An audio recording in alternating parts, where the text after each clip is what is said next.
कल कोबर का हो गया था ना भाई अपना, कोबर के अंदर मैंने किराया दिया था। कोबर ने बोला था कि भूसन्नति क्या है भाई, पर्वतों का पालना कहा गया है। भूसन्नति को क्या कहा गया है, पर्वतों का पालना। उसके अनुसार जितने भी पर्वतों का निर्माण है उसमें मुख्यतः किसकी भूमिका रहती है, भूसन्नति की भूमिका रहती है। मैंने कल भूसन्नति में आपको बताया था कोबर वाले में। अब आगे देखते हैं भाई उसके अंदर कोबर के सिद्धांत में तो मैंने आपको ये बताया था।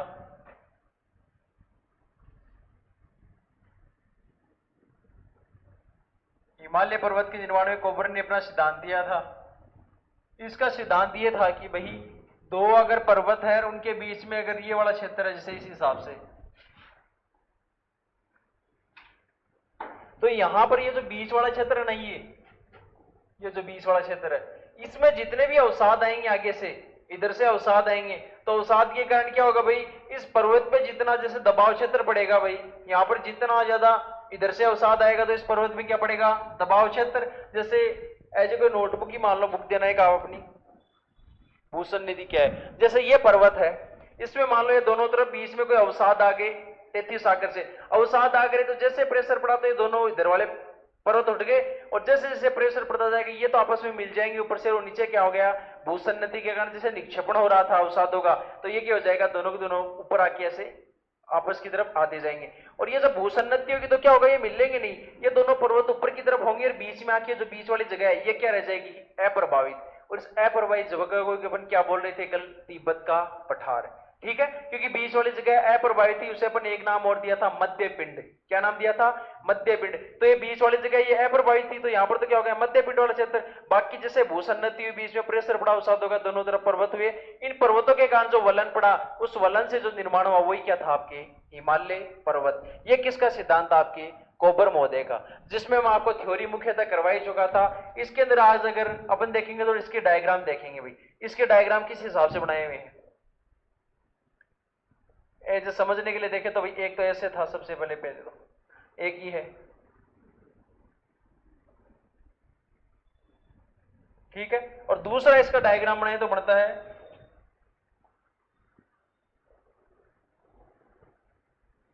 ये पर्वत क्षेत्र है दोनों तरफ से। अब इसके अंदर एक और बनाएंगे जिसमें क्या होगा, एकदम नीचे तक चला जाएगा ये भाई। क्यों नीचे तक क्यों जाएगा, क्योंकि जैसे बीच में अवसाद आएंगे दोनों तरफ पर्वतों की तरफ, जैसे यहां पर अवसाद आ जाएंगी, जैसे यहां पर अवसाद आके इकट्ठा हुए तो ये क्या हुआ, दोनों तरफ से पर्वत नीचे की तरफ तो भूसन्नति से धस गया, और ऊपर की तरफ क्या हुए, दो पर्वतों के रूप में चोटियां निकल गई इधर वाली। तो ये क्या है, यहां अवसादों के रूप में निकल जाएगा। जैसे बीच में क्या है, 33 सागर के कारण क्या हुआ, अवसाद आते गए, नदियों के द्वारा लाए गए, उस अवसादों से जैसे दबाव जनित बना, तो बीच से तो क्या हुआ, ये पूरा धस गया भूसन्नति, और दोनों तरफ क्या निकल गए, पर्वतों के रूप में उभर गया। और बीच वाला ये भाग है, ये क्या रह गया, जैसे ये सलोट पड़ी, बीच वाला भाग ये अप्रभावित रह जाएगा। इस बीच वाले अप्रभावित भाग है, इसी को अपन क्या नाम दे रहे थे, इसको मध्य पिंड। इसको क्या नाम दे रहे थे अपन लोग, मध्य पिंड।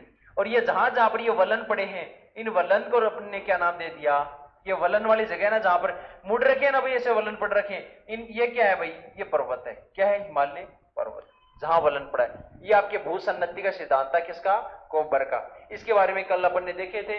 इसमें दो डायग्राम बना लो, पहला तो ये वाला बना लो, नॉर्मली भूसन्नति वाला, ये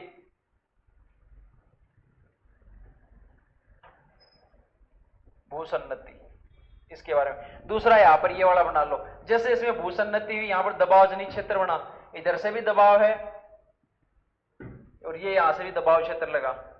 तो इस दबाव के कारण क्या हुआ भाई, बीच में जैसे बीच में दशा भूसन्नति के कारण, तो ऊपर क्या रहा, आपके वलन क्षेत्र के रूप में ये पर्वत निकल गया। तो इन वलन वाले तो पर्वतों के बीच में जो अप्रभावित क्षेत्र रहा वो आपके क्या हो गया, मध्य पिंड। और इस मध्य पिंड का नाम क्या था अपने, इसी का नाम था अपने तिब्बत का पठार, तिब्बत का पठार। ये आपके कोबर के सिद्धांत वाली थ्योरी जो अपन क्लास में पढ़ चुके थे।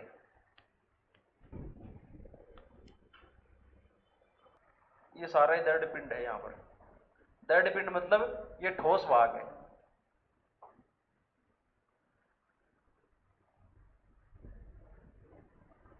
ये अंदर वाला क्या है, दर्द पिंड। और इसको इस वाले में अगर अपन देखेंगे तो ये हो जाएगा अपनी अग्रदेश।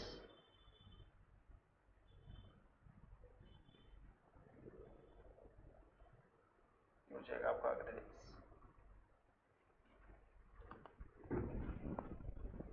ये आपके कोबर ने दिया था भू सन्नति का सिद्धांत, किस प्रकार से दो पर्वतों का निर्माण होता है भू सन्नति के द्वारा।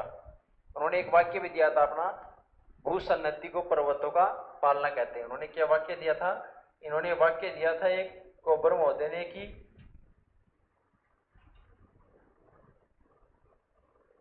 भू सन्नति को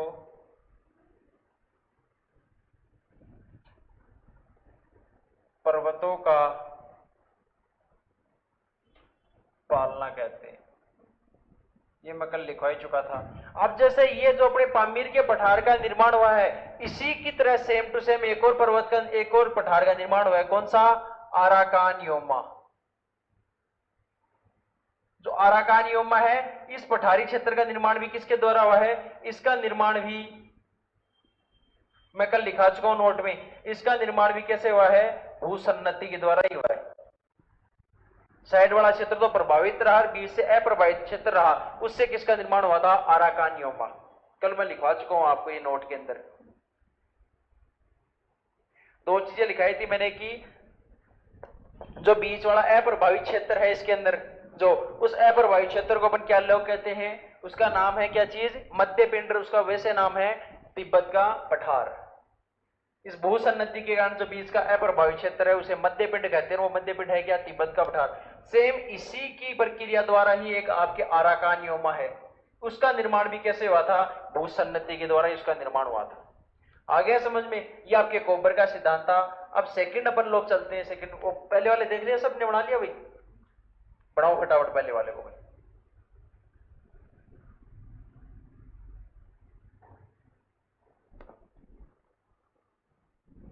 लिख लो जल्दी से।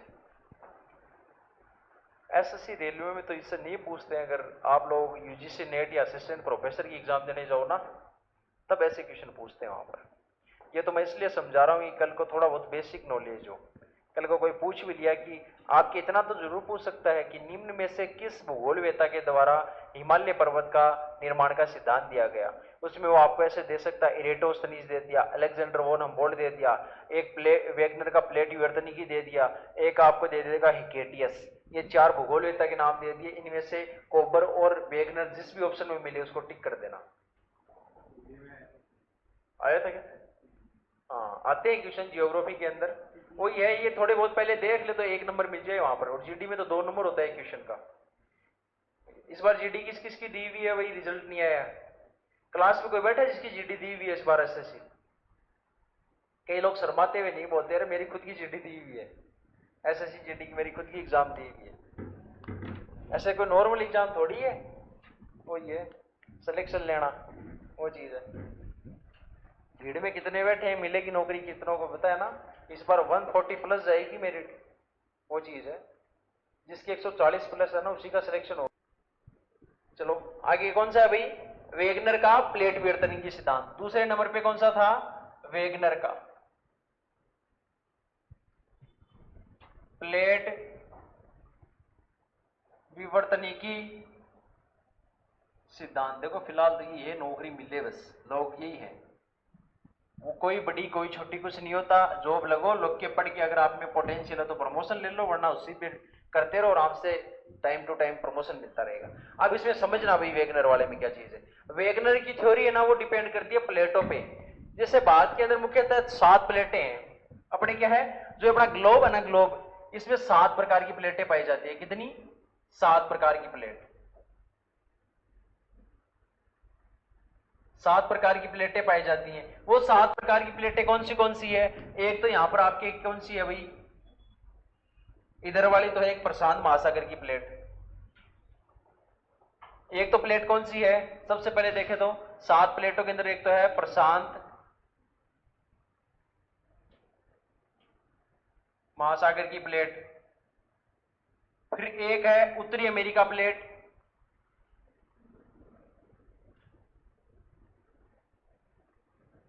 एक आपकी उत्तरी अमेरिका प्लेट। पहले समझ लेना, लिखाऊंगा ये चीजें नहीं है, पहले थ्योरी लिखवाऊंगा। डायरेक्ट मत लिखने लग जाना इन चीजों को भाई, थ्योरी लिखवाऊंगा पहले, ये तो समझा रहा हूं बस। फिर तीसरे नंबर पे क्या हो जाएगा? दक्षिणी अमेरिका प्लेट। फिर फोर्थ नंबर पर आपकी नीचे कौन सा है, यहां पर एक ऐसे बनवाता हूं ना मैं भाई, अंटार्कटिका प्लेट।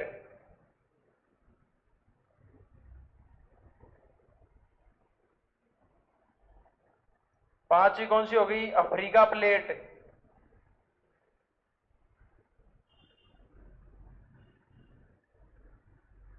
Eurasia plate. और 6 हो गई क्या भाई। और 7वीं कौन सी बनी आपके, इंडो ऑस्ट्रेलिया प्लेट।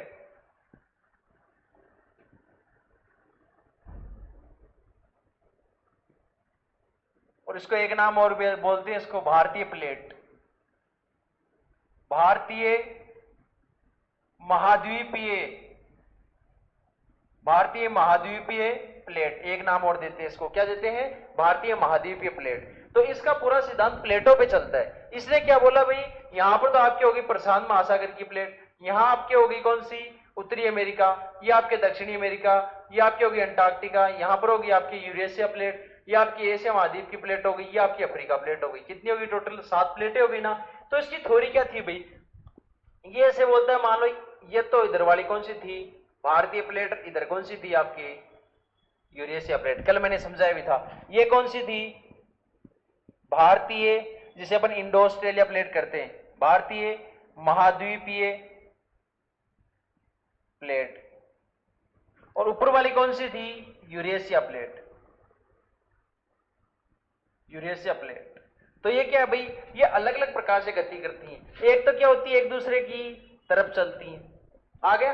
एक में क्या होती है, यही दोनों प्लेटें हैं, एक दूसरे से दूर जाती हैं, आ गया। और एक कंडीशन क्या होती है, जिसमें ये प्लेट यहां पड़ी है, एक ये प्लेट यहां पड़ी है, ये तो ऊपर जा रही है, ये नीचे जा रही है। तो इन प्लेटों की गति के हिसाब से 3 इनकी प्रक्रिया बनती है। एक तो क्या होती है, अभिसारी, एक है अपसारी, और एक है संरक्षी। अभी अभिसारी की स्थिति में क्या होता है, ये अभिसारी को क्या होता है, विनाशकारी प्लेट भी बोलते हैं। इस वाले को अपन क्या बोलते हैं, एक और नाम भी है इसका, विनाशकारी प्लेट, विनाशकारी प्लेट। कैसे भाई, इसमें होता क्या है, ये प्लेट तो क्या है इधर जा रही है, ये प्लेट इधर आ रही है। तो जैसे पास में आएंगी दोनों टकराएगी ना अपने आप से, और जैसे दोनों आपस में टकराएगी तो यहां पर क्या पड़ेगा, वलन पड़ेगा। उस वलन के कारण किसका निर्माण होगा, पर्वत का। अब होता क्या है भाई, टकराएगी कैसे, मान लो एक तरफ से तो डंपर आ रहा है और इधर से आ गई नैनो, और दोनों जैसे टकराई तो नैनो कहां जाएगी, डंपर के नीचे। और ये क्या होता है प्लेटों में, जो भारी प्लेट है वो इधर से आई, एक हल्की प्लेट इधर से आई, दोनों आपस में जैसे टकराई तो एक प्लेट तो नीचे छिटक जाएगी और एक प्लेट ऊपर की ओर, ठीक है। तो जैसे वो प्लेट ऊपर की ओर उभर के आई तो किसका निर्माण कर देगी, वो एक पर्वत का निर्माण कर देगी। और उसी प्रक्रिया के द्वारा अपने किसका निर्माण हुआ भाई, हिमालय पर्वत का। अब ये तो कौन सी कंडीशन होती है, इसे तो अपन बोलते हैं अभिसारी। विनाशकारी है ना भाई, ये वाली टकराई, जैसे टकराई टकराई विनाश होगा।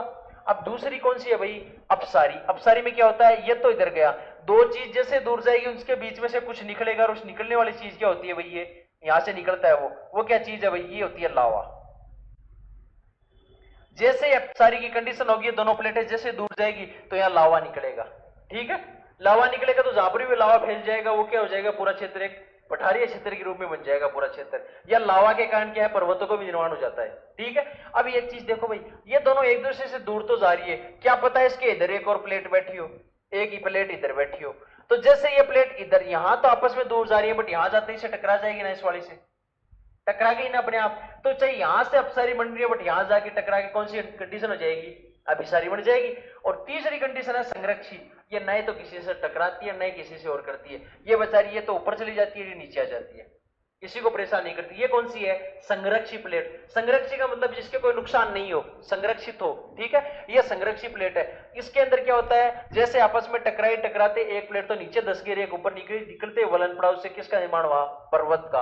अपसारी में जैसे दूर गई, इनके बीच से क्या निकलेगा, लावा क्षेत्र निकलेगा, तो उससे भी क्या होता है, पर्वत का निर्माण होता है। या क्या होता है, वहां पर पूरा एक पठारी क्षेत्र बन जाएगा पूरा कंप्लीट, ठीक है, स्लोप के कारण। अब मान लो अपसारी में ये जा रही, दोनों तो आपस में दूर है, क्या पता इधर यहां पर एक और बैठी हो, तो इधर बैठी है, उसके टकराते कौन सी हो जाएगी, अभिसारी, आ गया। तो ये क्या था, वेगनर का प्लेट विवर्तन की सिद्धांत था कि भारत में ये 7 प्रकार की प्लेटें हैं ग्लोब के अंदर, भारत में नहीं ग्लोब में, और उसके अंदर कैसे हुआ, नीचे से तो आपके भारतीय प्लेट चली और ऊपर से यूरेशिया, ये दोनों जैसे आपस में टकराते यहाँ पर वलन पड़ा, उस वलन से किसका निर्माण हुआ, आपके हिमालय पर्वत। आगे आपके समझ में, ये था आपके वेगनर का प्लेट विवर्तन की सिद्धांत। इसने भी ये सिद्धांत कितने वर्ष पहले दिया था भाई, 7 करोड़ वर्ष पूर्व। 7 मतलब इसने थ्योरी दी थी कि 7 करोड़ वर्ष पूर्व हिमालय का निर्माण स्टार्ट हुआ था। इसकी थ्योरी दी गई थी 1912 में, और फिर 1915 में इसने इसको संशोधित भी किया एक बार में। मतलब इसमें कोई त्रुटि थी, इसको क्या किया इसने, संशोधित किया। मतलब इसने अपनी थ्योरी सबसे पहले 1912 में दी, 1915 में इसको संशोधित किया। ये क्या प्लेट विवर्तनिकी का क्या सिद्धांत है भाई, वेगनर का हिमालय उत्पत्ति का सिद्धांत है। ये 2 थ्योरी है जो सबसे टॉप मानी जाती है आपकी। आगे समझ में, कोबर का भी सिद्धांत है, पर कोबर के सिद्धांत को पर पढ़ते हैं ना तो उसको ऐसे उतना वो होता नहीं है, तथ्य नहीं मिलता है, बट इसको तो पढ़ते अपन तथ्य लगता है ना भाई। मैंने कल बताया था भाई कि वहां पर दबाव जनित क्षेत्र बनता है, उसे 2 ऊपर की तरफ उभरते हैं, आपस में मिले जैसे आए पास में, तो उनसे किसका निर्माण हो गया, पर्वत का। उससे इतना सटीक आंसर नहीं मिलता, बट इससे तो अपने को सटीक आंसर मिलता है ना, जो जैसे प्लेटें टकराई, एक तो नीचे धसेगी और एक ऊपर की ओर निकली, जैसे निकली उसके किसका निर्माण हुआ, आपके पर्वत का निर्माण होगा। आगे सबसे मुख्य या महत्वपूर्ण व्याख्या यही करता है आपके हिमालय के निर्माण की, तो इसके बारे में लिख लो। अभी पहले वाला तो लिख लिया था, अब नई हेडिंग लगाओ, वेगनर का प्लेट विवर्तनिकी सिद्धांत, ये लगाओ और थ्योरी लिखेंगे इसमें। थ्योरी लिखो, यह सिद्धांत वेगनर ने 1912 में दिया 1912 में, फिर इसमें संशोधन और किया उन्होंने। यह सिद्धांत वेगनर ने 1912 में दिया, वह 1915 में इसमें संशोधन किया, वह 1915 में इसने संशोधन किया।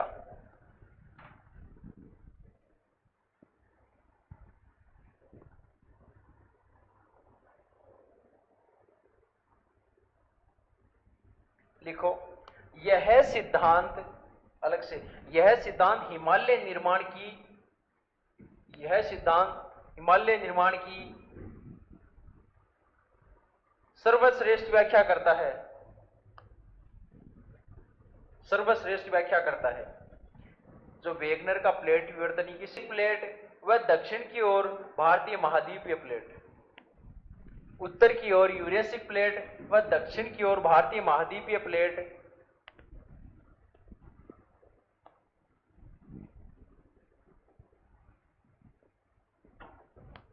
महाद्वीपीय प्लेट थी, जो भारतीय महाद्वीपीय प्लेट, जो भारतीय महाद्वीपीय प्लेट उत्तर दिशा की ओर, उत्तर दिशा की ओर, उत्तर दिशा की ओर गतिशील हुई, उत्तर दिशा की ओर गतिशील हुई। जो भारतीय प्लेट थी वो उत्तर की ओर गतिशील हुई, जिसके कारण, जिसके कारण इन प्लेटों में, जिसके कारण इन प्लेटों में अभिसरण से टेथीस सागर में वलन पड़ने लगे। जैसे ही भारतीय प्लेट और यूरेशिक प्लेटों में अभिसरण हुआ, जिसके कारण टेथीस सागर में वलन पड़ने लगे, वलन पड़ने लगे और हिमालय पर्वत का निर्माण हुआ।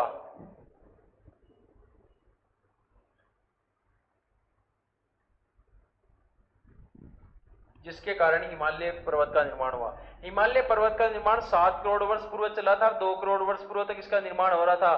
तब इसे अपन क्या बोलते हैं, टर्शियरी काल तक चला था। ये टीरियासिक से लेकर कब तक चला, टर्शियरी, टर्शियरी तक चलने के कारण हिमालय को अपन क्या बोलते हैं, नवीनतम पर्वतमाला।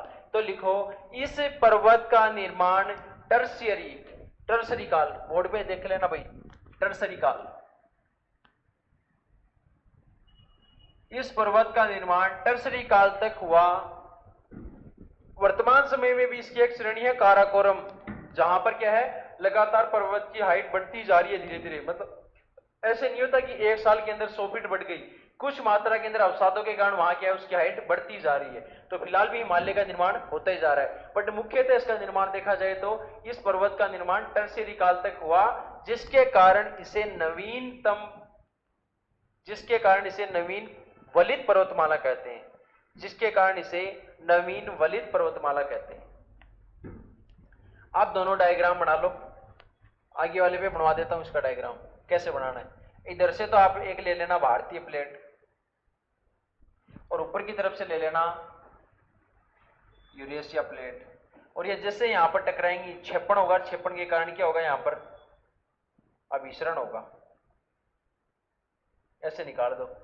और ये क्या है भाई, ऊपर से जैसे आपस में क्षेपित हुए एक दूसरे पे, तो क्या हुआ, क्षेपण के कारण यहां पर क्या होगा भाई, ये तो हुआ क्षेपण।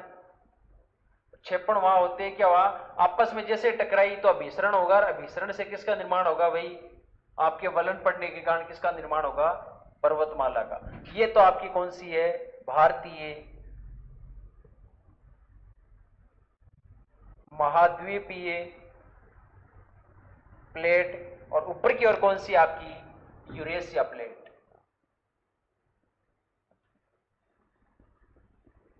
जैसे ये आपस में टकराई, टकराने के कारण यहां पर क्या हुआ, अभिसरण हुआ, और अभिसरण के कारण आपके किसका निर्माण हुआ भाई, यहां पर अभिसरण के कारण आपके निर्माण हुआ किसका, हिमालय पर्वत का। यहां पर क्या है, वलन पड़ा, वलन के कारण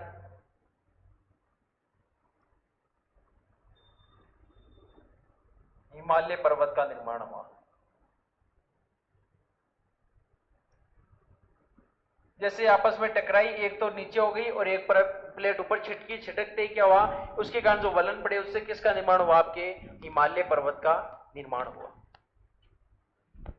ये प्लेटें होती थी इस प्रकार से, जैसे आपका ग्लोब देखे ना, तो जो आपका पृथ्वी है उस पृथ्वी के चारों तरफ ऐसे प्लेटें बनी हुई है वही इस हिसाब से।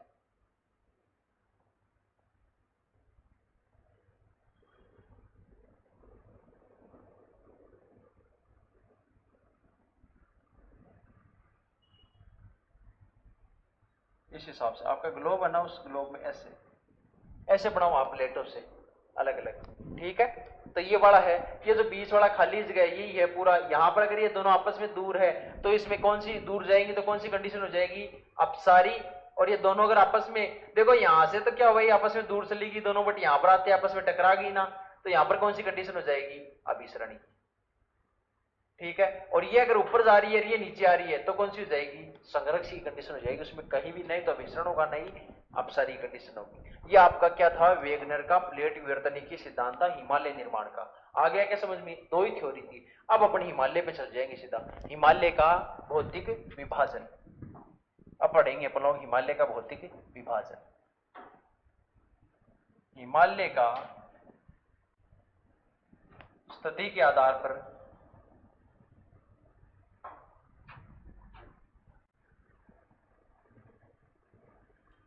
भौतिक विभाजन।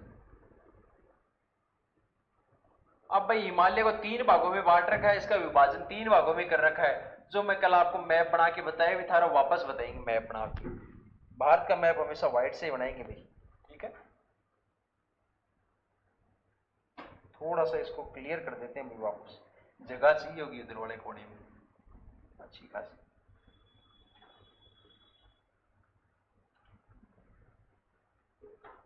देखो नीचे वाले जगह से अपने को ज्यादा मतलब नहीं है, इसमें ज्यादा जो काम आएगा ना वो आपके ये वाला एरिया ही आएगा। ये अरुणाचल प्रदेश हो गया, अरुणाचल प्रदेश से नीचे आए,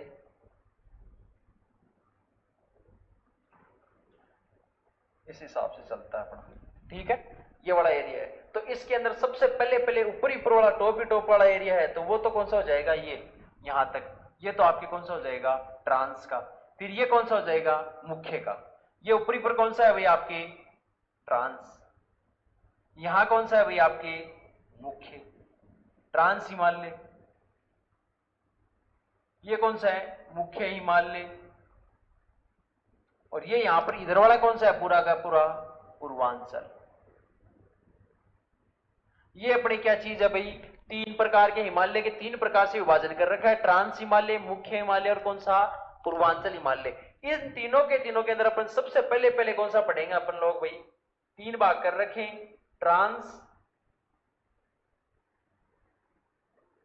हिमालय, दूसरा कौन सा है भाई, मुख्य हिमालय, इसका एक नाम और है वृहद हिमालय भी बोलते हैं भाई इसे, वृहद भी इसी का ही नाम है। और तीसरा कौन सा है, पूर्वांचल हिमालय। सबसे छोटा पढ़ेंगे पूर्वांचल हिमालय है, मात्र 20 मिनट में हो जाएगा, औरों में थोड़ा टाइम लेना पड़ेगा। अब पहले पहला कौन सा है भाई, ट्रांस हिमालय। और ट्रांस हिमालय में देखें तो इसके अंदर भी हिमालय की श्रेणी में 3 भाग कर रखे हैं। इसके 3 भाग कौन से कर रहे हैं, इसको मैप से समझेंगे, ज्यादा जल्दी समझ में आएगा। जैसे सेम अपन यही डायग्राम बना ले ऊपर वाला, अपन नीचे वाला तो बनाए क्या ही करेंगे, चलो ठीक है। तो इसके अंदर ये जो ऊपरी ऊपर वाली श्रेणी है, इसके अंदर इसके 3 भाग है भाई आपके। सबसे ऊपरी ऊपर वाली है जो आपके लद्दाख एरिया में, वो कौन सी है भाई, टॉप पे ये यहां पर है काराकोरम। क्या है, काराकोरम। किसमें है भाई, ट्रांस के 3 भाग है। काराकोरम के बाद में दूसरी कौन सी है भाई, लद्दाख। और तीसरी कौन सी आएगी भाई, जास्कर। बहुत बढ़िया, ये आएगी आपके जास्कर। फिर आपके नीचे मुख्य हिमालय स्टार्ट हो जाएगा। जिसे काराकोरम ऊपर लद्दाख में है, काराकोरम ऊपर लद्दाख वाले क्षेत्र में, लद्दाख है वो क्या है, लद्दाख क्षेत्र में, कुछ जम्मू कश्मीर में। और जास्कर है वो आपके जम्मू कश्मीर, लद्दाख, हिमाचल प्रदेश और उत्तराखंड 3 जगह फैली हुई है। पहले पहले ऊपरी ऊपर कौन सी है भाई, काराकोरम श्रेणी। और इसके अंदर एक भारत की सबसे मुख्य चोटी है, भारत की सबसे ऊंची, भारत की तो सबसे ऊंची और विश्व की दूसरी, कौन सी है इसके अंदर भाई, बढ़िया, बहुत ही नाइस। कौन सी है भाई, उसका नाम है K2। और जिसे अपन क्या बोलते हैं, गॉडविन ऑस्टिन। क्या बोलते हैं, गॉडविन ऑस्टिन। इंग्लिश में बोले तो Godwin Austen, mount Godwin Austen बोलते हैं उसे। वैसे तो क्या बोलते हैं, माउंट गॉडविन ऑस्टिन। K2 आ गया समझ में। अब इसकी हाइट देखें तो कितनी है भाई, इसकी हाइट है 8611 मीटर। अब देखो एक चीज बताऊं, पिछले दिनों एक एग्जाम में क्वेश्चन आया हुआ था, तो गलती क्या हुई उसमें, वो एग्जाम था, मेरे भी थे, पेपर में था वो क्वेश्चन, मैंने थोड़ा सा गौर कर लिया, फिर आके बाहर पूछा तो कई बच्चों को गलत हो गया। उन्होंने क्या किया था, उन्होंने बोला कि भाई माउंट एवरेस्ट है, इसकी हाइट दे रखी थी, ठीक है। तो उन्होंने माउंट एवरेस्ट में पता क्या दे रखा था, सबसे पहला ऑप्शन था, सबसे पहले 8611 मीटर। दूसरा उन्होंने दे दिया 8848 किलोमीटर। तीसरा उन्होंने दे दिया 7788 मीटर। और उन्होंने चौथा यहां पर दे दिया नीचे नीचे 7756, सॉरी एक मिनट, 8848 मीटर। अब देखो गलती क्या हुई, गलती उनकी भी, बच्चों की तो क्या गलती हुई, उन्होंने क्वेश्चन को पढ़ लिया कि हिमालय की हाइट कितनी है, और भागते क्या किया भाई, कौन चौथे तक जाके टाइम खराब करेगा, उन्होंने भागते दूसरे पे टिक कर दिया, चौथे तक पहुंचे नहीं। अब सारा गलत हो गया, आते हुए भी क्वेश्चन गलत हो गया ना। किसके कारण गलत हुआ, देखो मान तो बराबर ही है, वैल्यू तो, चौपट किसने कर दिया तुम्हारा काम, ये जो किलोमीटर है ना, इसने तुम्हारा बेड़ा गर्क कर दिया वहां पर। अब तो एक तो गया खुदगार, 1/4 माइनस मार्किंग, 101 नंबर गया ना। कभी भी कोई क्वेश्चन गलत करो तो क्वेश्चन का ही मत काटा करो, उसकी माइनस मार्किंग और काटा करो। तो कितने में, 100 नंबर के घाटे में गया ना, यही है। उसने अगर पूरा क्वेश्चन पढ़ के और इन चारों पे एक बार थोड़ा सा भी गौर कर लेता तो उसकी 2 सेकंड में मेरे हिसाब से वो इस पे टिक कर देता, ठीक है। और ये वाला गलत है, तो उसने गलती में क्या किया, किलोमीटर कर दिया, बट जबकि हाइट कितनी है, मीटर है। आ गया समझ में, ध्यान रखना इस चीज का, जल्दी के कारण ये गलती मत कर देना, 8848 किलोमीटर मत कर देना।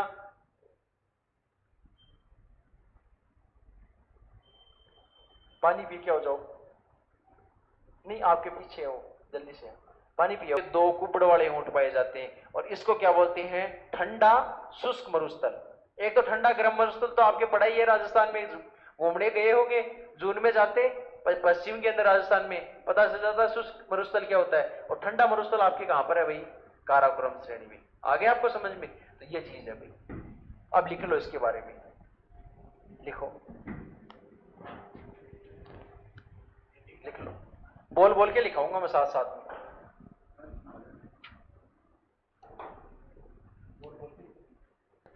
पहले तो हेडिंग डाल लो, हिमालय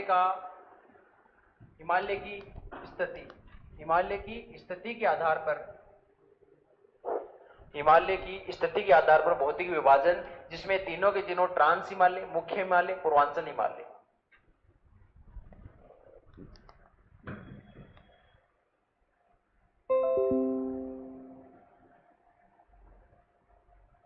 उसके अंदर मैपिंग बनाओ और मैपिंग बना के ये वाली मैप बनाना, ट्रांस हिमालय, मुख्य हिमालय और पूर्वांचल हिमालय, भारत का मैप बना के पूरा बना लो। और फिर अपने पहली नंबर हेडिंग लगा देना ट्रांस हिमालय।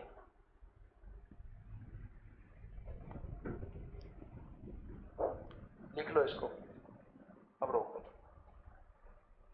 जीते हो गई। सबसे पहला अपना कौन सा भाई, ट्रांस हिमालय।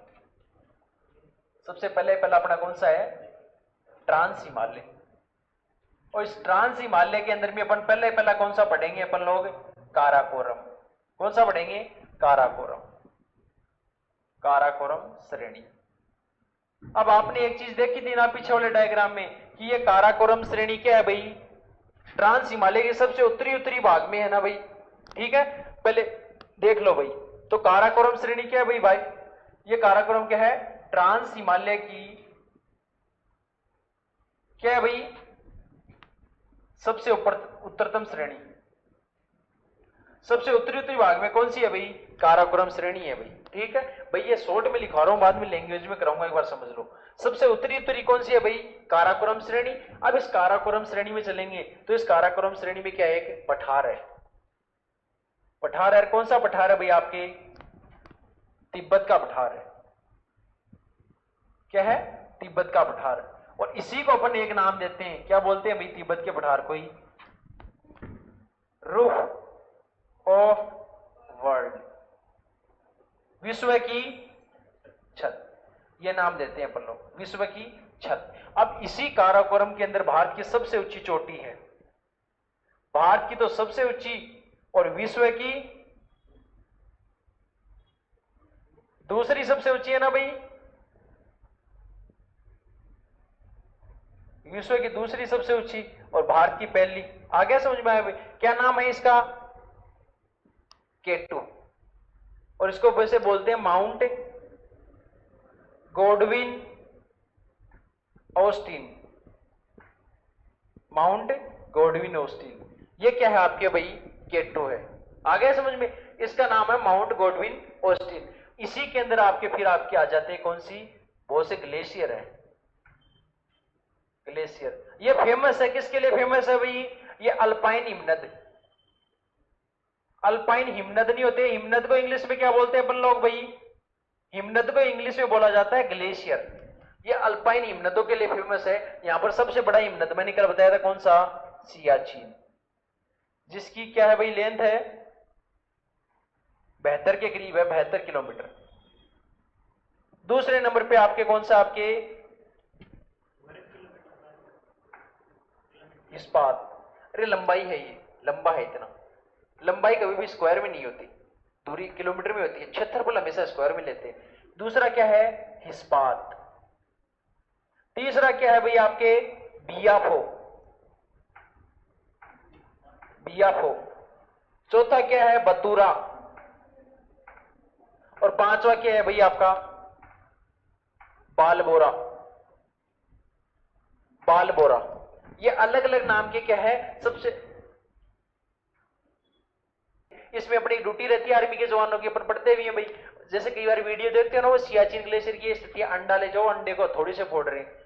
यहां से आप स्लाइस लेके गए, वहां स्लाइस के डब्बे को उठाया, हथौड़ी से फोड़ रहे हैं। ये कंडीशन होती है। आलू होता है ना, आलू, उसको भी हथौड़ी से फोड़ो पहले, फिर उसको गर्म पतले में रखो और 2-2 घंटे उसको गर्म करो, तब जाके वो आलू दिखने लगता है। फिर आलू को आलू की कंडीशन में खाने के लायक 2 घंटे और पकाओ उसको, 4 घंटे में तो आलू खाने लायक बन जाता है। ये स्थिति होती है वहां पर सियाचिन में, इस लेवल की ठंड होती है।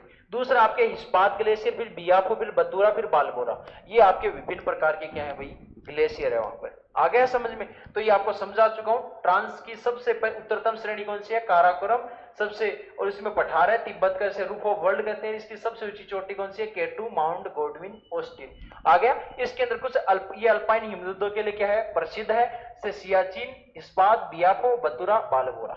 आ गया, ये ग्लेशियर है। बाकी लिखाएंगे आपको कल। मैं बता दूं आपको लिखना कितना है, ये हेडिंग डाल लो, इसमें लिख लो ट्रांस हिमालय की सबसे उत्तरतम श्रेणी है, और इसके अंदर सब कौन सा पठार है, काराकोरम श्रेणी के अंदर तिब्बत का पठार है, जिसे रूफ ऑफ वर्ल्ड कहते हैं। इसकी सबसे ऊंची चोटी माउंट, इसमें लिख लेना, इसमें भारत की सबसे ऊंची, विश्व की दूसरी सबसे ऊंची चोटी कौन सी है? K2 माउंट गॉडविन ऑस्टिन बोलते हैं, और इस यह अल्पाइन हिमनदों के लिए क्या है? प्रसिद्ध है, जिसमें नाम लिख लेना सियाचिन, हिस्पात, बियाफो, बतूरा और बालगोरा। और नहीं लिख पाओ तो कल मैं आके लिखवा दूंगा। ठीक है भाई, नेक्स्ट